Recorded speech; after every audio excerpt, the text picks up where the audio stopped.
मुख्यमंत्री महोदयांनी SIT नेमलेली आहे आणि त्याच्यावर SIT नेमले, त्याची चौकशी चालू आहे. पोलीस योग्य ते चौकशी करतील.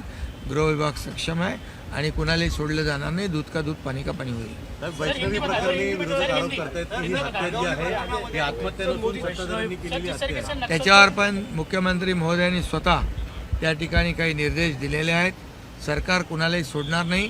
ज्यांनी कोणी अपराध केला असेल त्याला बिलकुल पाठीशी घातलं जाणार नाही. तो कोणी असला तरीसुद्धा त्याच्यावर कारवाई होईल. मुख्यमंत्री महोदयांनी SIT नेमलेली आहे आणि त्याच्यावर SIT नेमले, त्याची चौकशी चालू आहे. पोलीस योग्य ते चौकशी करतील. गृह विभाग सक्षम आहे आणि कुणालाही सोडलं जाणार नाही. दूध का दूध, पाणी का पाणी होईल. वैष्णवी प्रकरणी विरोधक आरोप करतायत की ही हत्या जी आहे ही आत्महत्या नसून सत्ताधाऱ्यांनी केलेली हत्या आहे. त्याच्यावर पण मुख्यमंत्री महोदयांनी स्वतः त्या ठिकाणी काही निर्देश दिलेले आहेत. सरकार कुणालाही सोडणार नाही. ज्यांनी कोणी अपराध केला असेल त्याला बिलकुल पाठीशी घातलं जाणार नाही. तो कोणी असला तरीसुद्धा त्याच्यावर कारवाई होईल.